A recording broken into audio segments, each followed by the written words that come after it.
Okay, now, as best I can tell, I am live. So, if you can find this.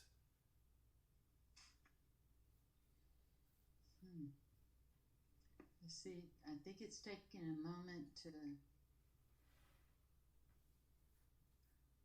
go live, to ripple to here. Yeah.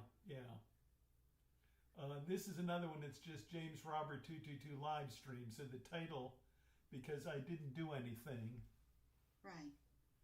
I'm looking for one where it says like live now. Well, it doesn't say live now, but like 1 minute ago or something like that.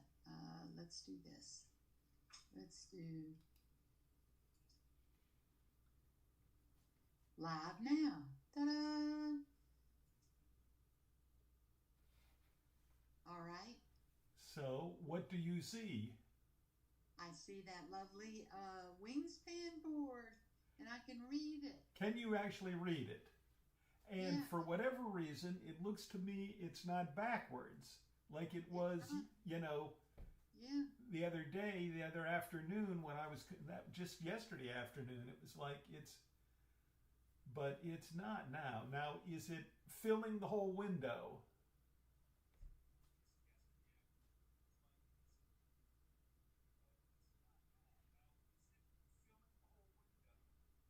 There's about a 30-second delay.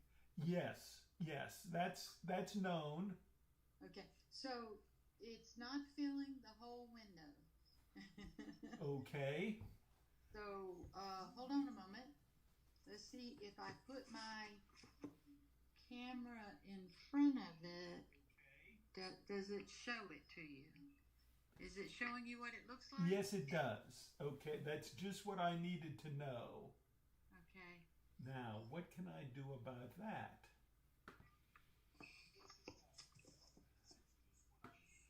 I don't know if there's anything I can do about the delay. I'll have to look further into that. Yeah.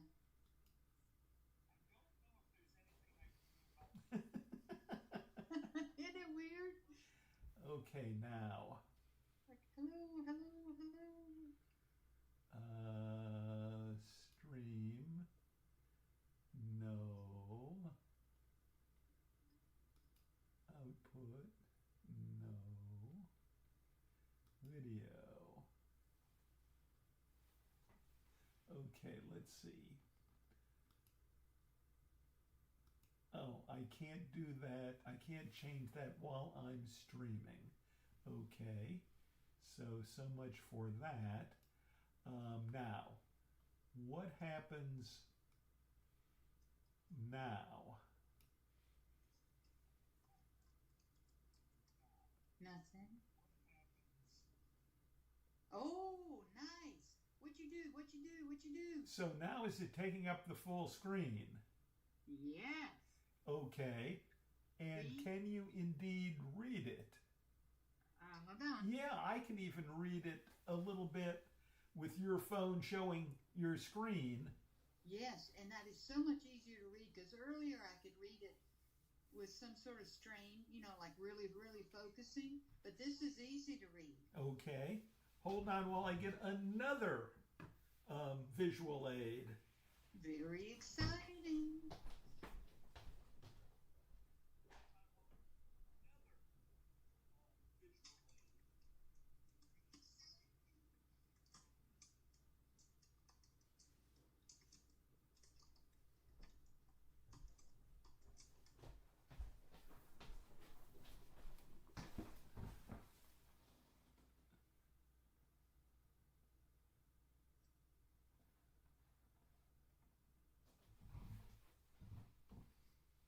Destinies. Dun, dun, dun, dun.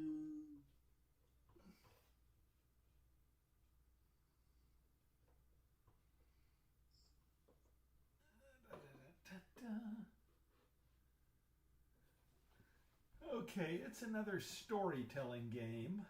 Mm-hmm. love the artwork. It's set sort of medieval. Mm-hmm. Ooh.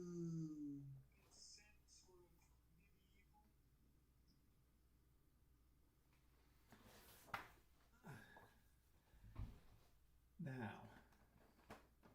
You know, in real life, you don't look this hairy. it's an effect I use with. Oh no, you're not seeing me through OBS. So as you can see, it has miniatures, which I really don't care about, but lots of people love. And then these are the player boards.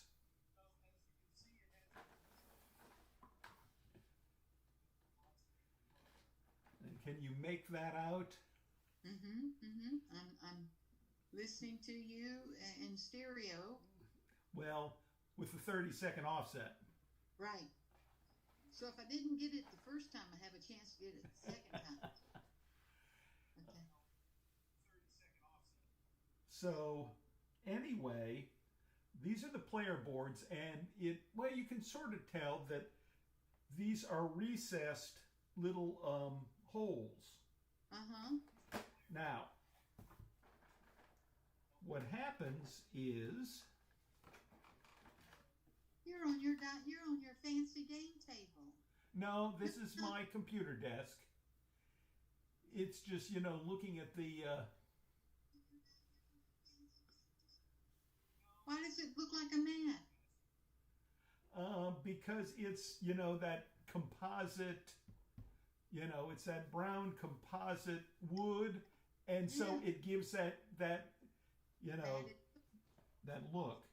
Yeah. Now, what happens is basically the characters have 3 different skills. Okay. And I forget what they're called. They're like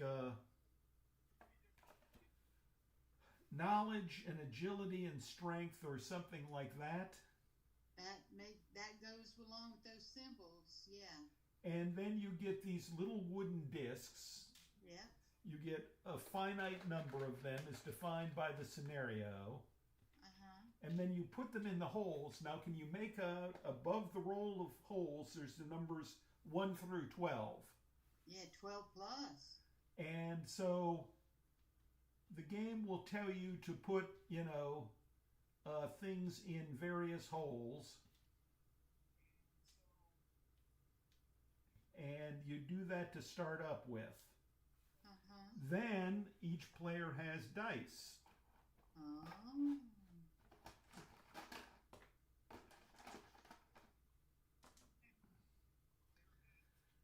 So you start out with 2 big white dice and 3 little purple dice. Now they aren't normal dice. The white ones have a 1, a 2, let's see, 2 1s, 1 2, 2 3s, and a 4. 1 1 2 3 3 4. Mm-hmm. And the purple dice have 1 1 2 2 3 and this little star symbol or whatnot. Now, every time the game directs you to take a test, you roll both your white dice, and every time you go, you get to roll the white dice. The purple dice start out exhausted, i.e. not available. Uh-huh. Various game effects say, ready a purple die. And each turn, at the start of the turn, you get to ready a purple die. Gotcha. When you go to take a test, you can roll as many, well, you always roll the 2 white ones because they re-ready automatically. But as many of the purple ones that you have ready as you want to. So you might roll all the purple you have available, or you might leave another one if you figure you might be taking another test this turn. So you roll your dice, and let's say I'm testing blue. And so I roll 4, and 1 is 5, and 1 is 6, and 1 is 7. So I look at the 7, and I get 1 success for each disc that's in the 7 or less on the blue track. Wow. So in this case, I would have 2 successes. If I had rolled the same thing on the green or the red track, I would only have 1 success, because there's only 1 disc from 7 or less. So that's how you roll tests. And like I say, it's very app intensive. The app tells you the story and tells you the things you can do each turn. Now, each player gets a character card, and in the first scenario, it's a 3-player max game. In the first scenario, these are the 3 characters you can play. You've got the witch, the noble, and the huntsman. And as you can see, you use your device and QR codes. Yeah. Now, you'll notice there's 2, and each one has a purple side and a gold side.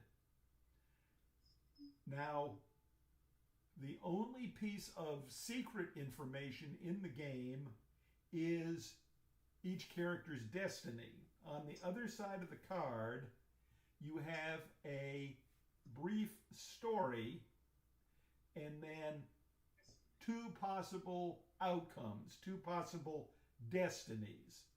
And that is all private information. All the other information that comes along in the game is public. So the goal of the game is to be the first one to fulfill your destiny. Oh, that makes sense. Hence the name of the game, Destiny. So again, it's played on an app. I don't have enough room here for everything, but so where is Destinies?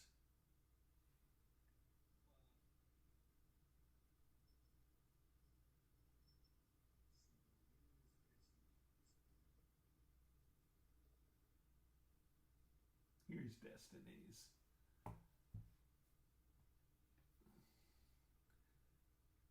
Well, you can make out the Lucky Duck and the Destinies pretty well. So, Sea of Sand is the expansion, and I do have that.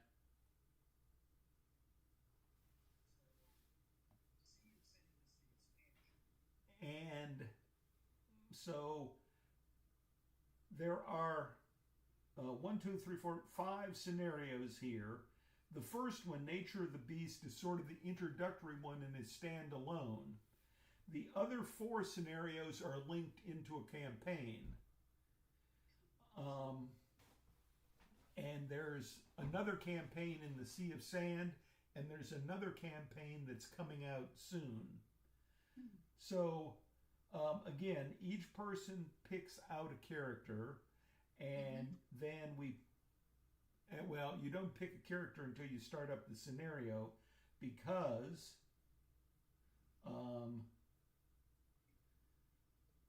the characters available depend on the scenario. Because I showed you the 3 that are available in the first scenario, but there's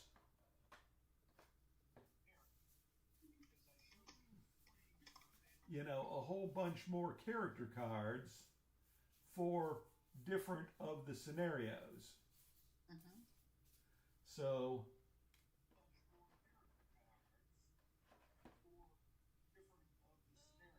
So, and again, you got levels of difficulty. You've got normal for 2 or 3 players. There's 2 different solo modes, Challenger and Explorer, and one of them is hard and one of them is easy. And then you've got Bound by Fate, which is for 2 versus 2 players. You had to buy an additional add-on something that I didn't bother to buy. So, you go to play, and then it gives you the start of the story. It was a dark night in the dead of winter, when the terrible howl resounded for the first time. No strangers to wolves, the men quickly assembled a hunting party. The few who returned, bloodied and terrified, spoke of a monster, a werewolf, hungry for human flesh. The townsfolk turned to the mayor, once a famed warrior, but they found his house dark and abandoned. Did he abandon his kin to the mercy of the monster, or had some other darker fate befallen him? As the beast prowled the woods, many wondered, what does it want? Where did it come from? And most of all, how to put an end to this nightmare. But there were a few who knew their fates were, for various reasons, tied to the monster. And so, the threads of destiny became interwoven for the first time.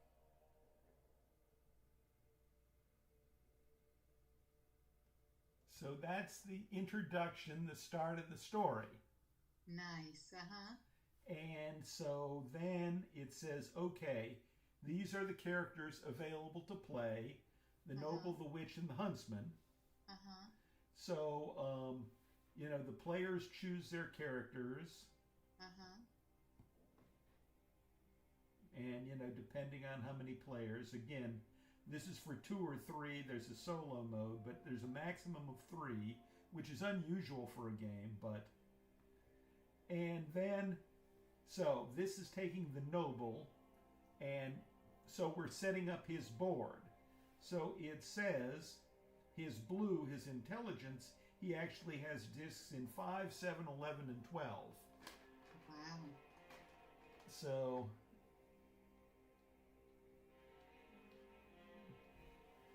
I don't think we need quite so loud now that the story's gone by.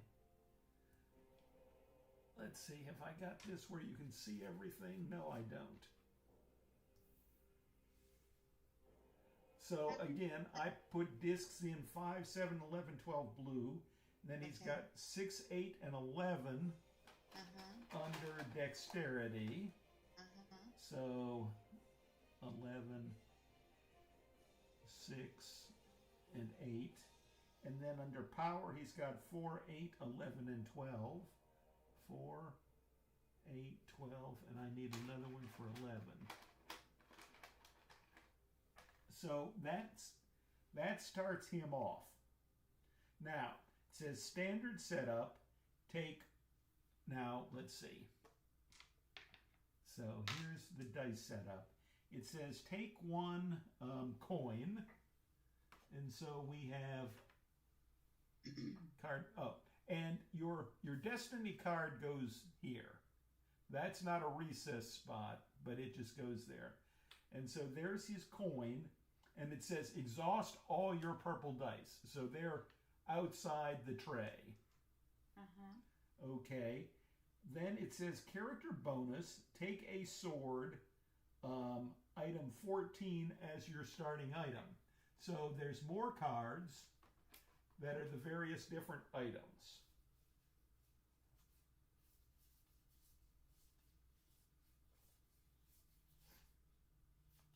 So here is a sword. It's a card. And it is a sword, cost of 1. It's a weapon. You can discard this on a power test, then don't roll any dice. Instead, assume you rolled a 10. I don't know if you can read that well on the card. I can't, but your reading was clear. So basically it will give, and it shows a picture of the character's miniature, which the miniatures are so tiny, it's near impossible to tell them apart. So I don't know which one it is, but here is his miniature. Or maybe it's not his, but as you can see, it's pretty tiny. It's not as hardly any bigger than the die here. Yeah. So the miniatures are for the most part tiny.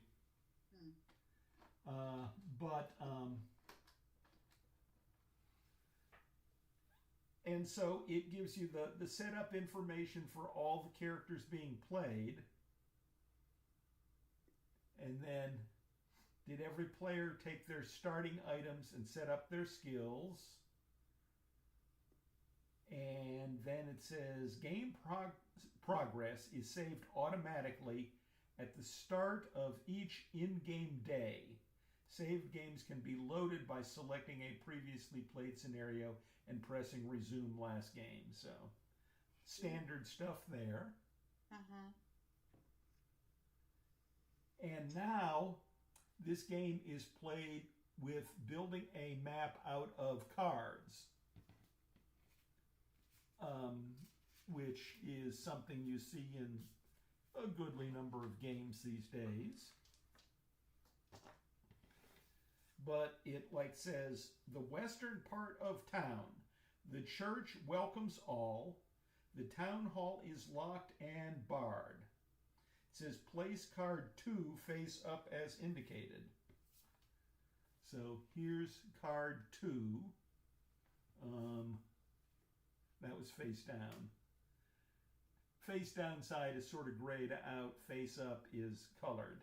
And so, it's a picture of the town. And it tells us the church and the town hall are there. Well, that corner is probably the church because I see a steeple. And I guess the big building here is the town hall, though it tells us something about that eventually. And then it says, in these days of cold and blood, the church is a beacon of hope. Place church as indicated. Now, this is a place of interest, i.e. something you can interact with. And for that, you have these little purple tokens, which I can't get out of the box, like so. Though in this case, instead of a purple token, which is what this symbol down here is showing, we have a picture of the priest, and there is a miniature for the priest. So instead of the purple token, or on top of the purple token, however you want to do it, you put the priest miniature. And then this carries on setting up the map and what's where. And then when it's time to start playing, in your turn, each player can move up to 2 squares away, no diagonal, and if you go to an unexplored place, i.e. that's face down and therefore grayscale, you have to stop. And then after you have optionally moved, you may interact with something. So let's rush through here. It's setting up 4 additional face down tiles on the 4 sides of the church. Now it says the noble. On day 1, first thing it says is refresh and one of your effort dice. So now the noble has the 2 whites and a red and a purple that are ready that he can use. And then again, you optionally move first. Well, let's say the noble is not going to move, he's going to stay put.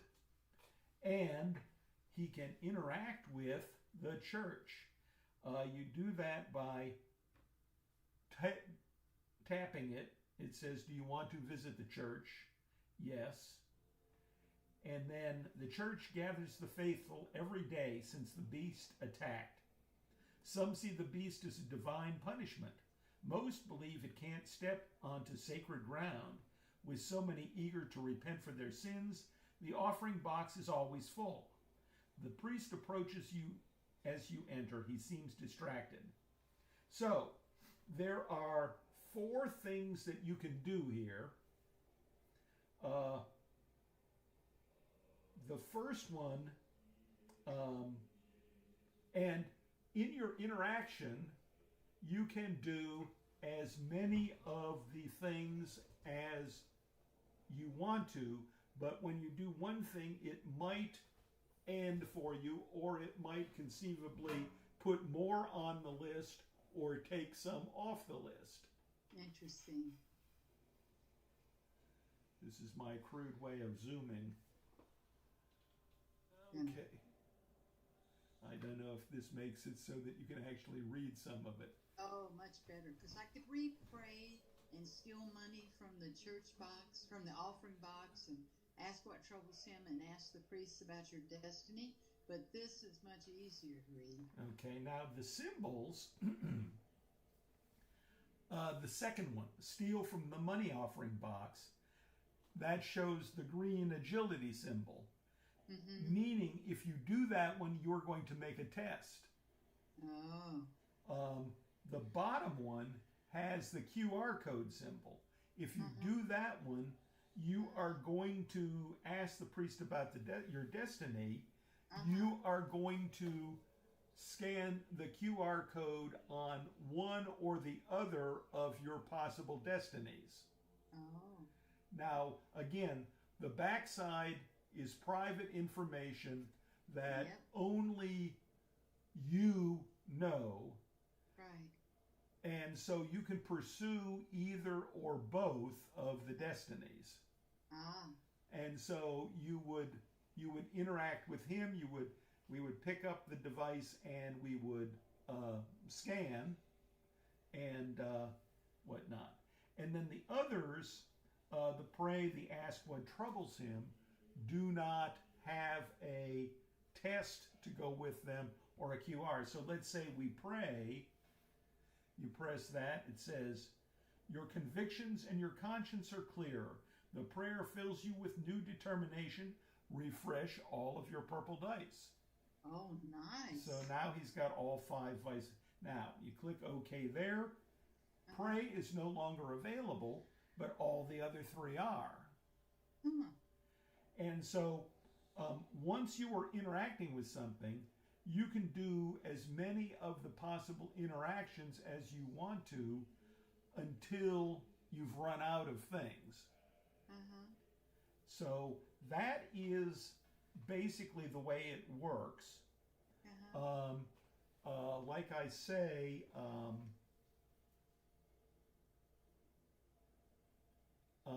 turns are simple. You move or not, and then you interact. As you interact, well, let's ask the priest what troubles him. Friend, I have a dilemma, he confesses. I intended to visit the Romani camp to spread the word of Christ among them. Now my trouble is twofold. First, I won't attempt it without permission from their fortune teller, otherwise it would be pointless to even try. And second, well, now amid these hellish events, I'm not sure whether I'm prepared to spread the good news anymore. Now, this information, even though it's the noble getting it, is public, and that gets read aloud to everybody.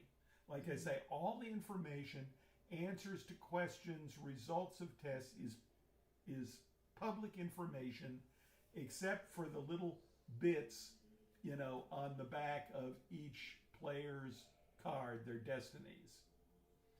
Now, at some point in the game as you pursue your destiny, and you'll get hints telling you, oh, you need to find a such and such, or you need to do such and such. And then you'd say, I wonder where I would go to find such a thing. And so you continue adventuring and doing stuff, working your way towards that, until you finally get to the point where, and I forget what they call it,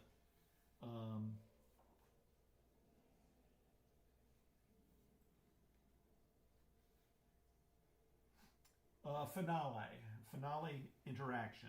Once a player has fulfilled the requirements to begin their finale, they can visit a specific point of interest, which is hinted on their destiny card, where the app will present a new option, only that to that specific player, to trigger the finale. So at some point in time, you get to start your finale, and then you basically do the same thing until you succeed, or somebody beats you to completing their finale and then they win. So it's relatively simple the way it plays.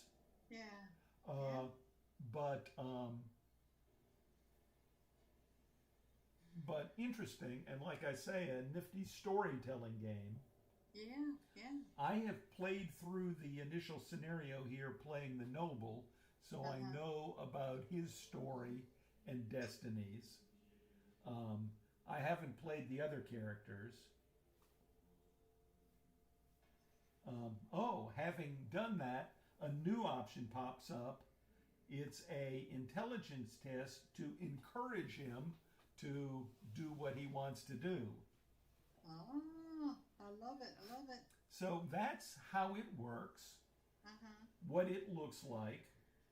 So, like I say, I need a second camera. I need one that could, zoom in on the app. Now that's a little too in because you can't see the whole screen. And then another camera that could show the whole thing. But anyway, I was thinking that when we get to the point that I can stream this such that you can follow it, we could perhaps give this a try and see what you think of it. Well, we could pretty much try it next Thursday, couldn't we? We wouldn't have the two cameras, but if you're willing to shift things back and forth, we could technically play it next Thursday, I think. Yeah. Or we could wait till you get another camera, and when you need another buoy, little arm thing, tripod. That's. I wonder. Did I show you the first one I got, the one that attaches to the side of a table? That's not the one that you put the TV on, is it? No.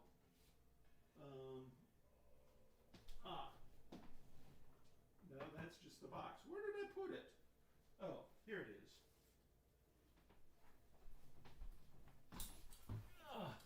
It's one of these. It clamps onto the edge of the table, and then the arm extends and closes and whatnot. The trouble is, the edge of my table is not, but it's, the bottom is like that. And so this doesn't clamp on particularly well, which was a problem. And so that's when I went out and got this tripod with a gooseneck. And like I say, it doesn't. I could use my phone as a second camera. True, because you're not using your phone right now. I'm using my phone, but you're not using your phone. It's true. Oh, here you are. You're commenting. I can see that. Yeah.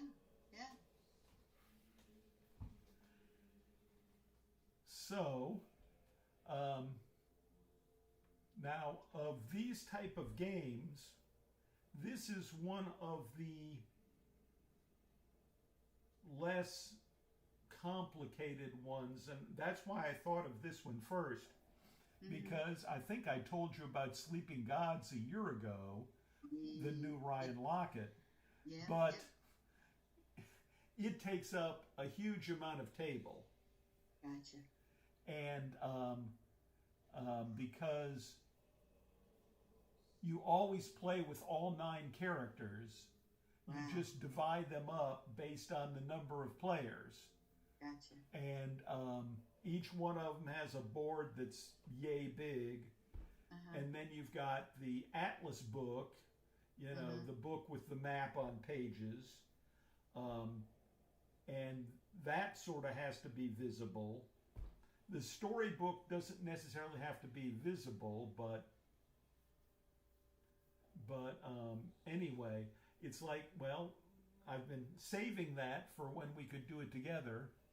Yeah. But, you know, it's like, can we stream it? And that would be pretty difficult. Maybe sometime in the reasonable future, I'll get to the point where I can do it. But at the moment, I don't see that as something I could set up for us to play this way. Yeah. Destinies is my newest story app-driven game, and it also, because it has miniatures and 3D cardboard terrain and all that, it's a fantasy dungeon crawler. So, you know, you've got elves and dwarves and orcs and catfolk and dragonfolk and humans and whatnot. And then you make up a party of 2 to 4 characters and you go off on adventures. And again, it's a campaign that I played through the introductory scenario on that one, and it's enjoyable and whatnot. So, but with the 3D terrain and all that, it took up the entire table top by the time I had, you know, gone through and mapped out the whole dungeon. Yeah. So there was that. So while that's one I would love to play and explore further, that is beyond my current capability of doing. Well, this is exciting, and what an amazing amount of progress in 1 week. Well, now I've got to learn. I know it is possible to dial down the delay. I don't know if I can eliminate it entirely, but I know it can be done.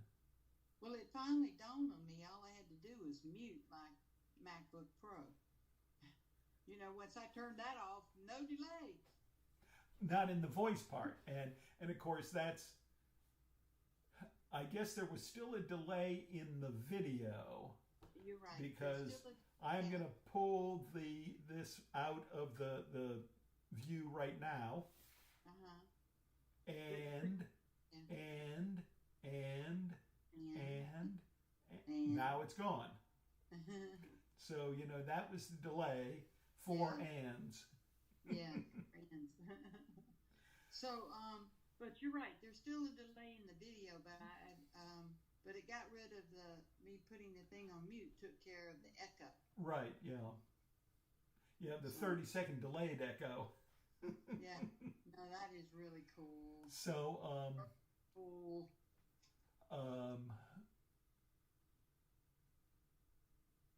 Yeah, I should be able to set the phone up as a camera. I'm going to need more USB cables and at least one USB extension cable, because keeping this cable out of view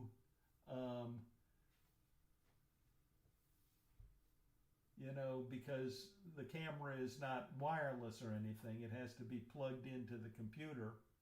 Mm-hmm. And so that is a little bit of a tricky thing to have to do. But I'm making progress. And who knows how many different games we can eventually do this way. Like I say, the ones that are cooperative, and there's no hidden information, that now of course Destiny's here is competitive, but except for the back of your character card, yep, all the information is public, so there's not hidden information to worry about there. right. So that makes it, games that have a lot of placing your pieces on the board and moving things around would probably not be near as satisfying if I show you a picture of the board of Space Base and you say, it's my turn to roll the dice and I roll for you or whatever. So there's some of that stuff that we could conceivably do, but is less than optimal. Right. The kind that have a lot of hands-on stuff. Yep, I agree. Well, this has been fun today. I've enjoyed this. Hopefully exciting a little bit too. It's very exciting. Definitely. Sound like Rain Man. Definitely. But no, very exciting. Like I said, I'm just so impressed.